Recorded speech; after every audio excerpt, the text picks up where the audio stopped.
mwaramutse umunsi mwiza. Iki kiganiro nakigendeye cyane abasore ndetse n'inkumi.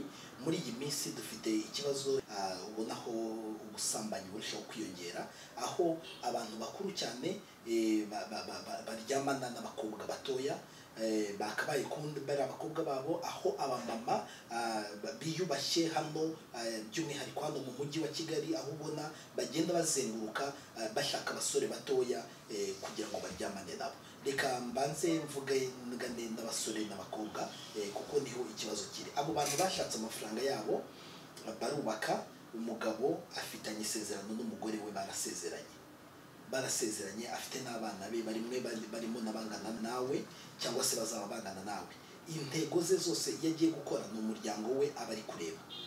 Aba mama nabo nuko nguko intego ze zimujyana mu kazi naho ngaho, akugira igikoresho mu gihe kijyanye n'imibonano mpuzabitsina, akakwicira ubuzima.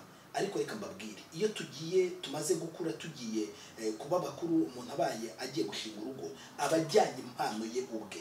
Wowe impano yawe wamaze kuyitanga, wamaze kuyiha babagabo, wamaze kuyiha baba mama, barayikoresheje bakugira igikoresho, bakubwira ko bagukunda, ariko n'ukuri ntibagukunda habe na gato.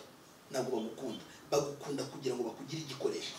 Numara kurangiramo, imbaraga zawe zimaze kurangiramo, n'agaciro kawe zose n'imbaraga value zawe zose zitakaye, ntabwo muzamurikira ikomere, bazajya no ku bandi. Reka mbabwire, amafaranga yose bafite bagushikisha, nawe batangiye bameze nkawe ntayo bagira. Kandi mbabwire, babonye amafaranga n'inyungu zabo ibintu bitaragenda neza. Icyo gihe nta banki zafashaga abantu, icyo gihe nta bajyanama nk'aba ngaba mwabonaga, igihe ibyo byose ntabwo byakundaga. Ubu uyu munsi bafite amafaranga angana gutyo, bakubeshya yuko amafaranga ari wowe utazayabona. Humura, korera business, kora akazi kawe neza, muhanga imirimo, mureke abantu bishyire hamwe. Imbaraga zanyu nk'urubyiruko muzishore mu kwinjiza, namwe muzabakine ku mubyimba. Kandi mwebwe ntimugakore nk'ibyabo, ahubwo mureke abasore, inkumi, mwitegurire kuba impano nziza ubu muzabana iteka. Munatoze abana banyu kuba gutyo. Reka mvuge ku bagabo n'abagore bakora ibyo ngibyo. Bamwe murabigira, mperuka kumva amakuru atandukanye y'umukobwa wumva umugabo yabona umukobwa we bamufashe, bamufata akagenda akavuga ati ndihorera ngirira nawe umusore. Ariko wibuke yuko ibyo bintu byose ari wowe wabimutoje.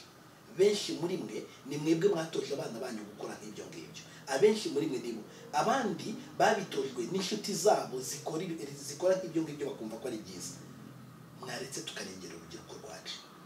Reba ku bana bawe, wireba abo bakobwa gusa cyangwa ureba abo basore bameze neza, bakeye, bari kubyiruka, bashaka ejo hazaza. Wabarengeye, kuraburengeye igihugu.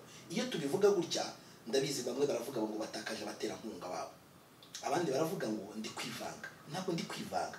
Reba ejo hazaza, rimwe na rimwe ubigarure mu muryango wawe, ntubijyane ku bandi, ahubwo ubigarure mu muryango wawe. Mwaretse tukarengera umuryango.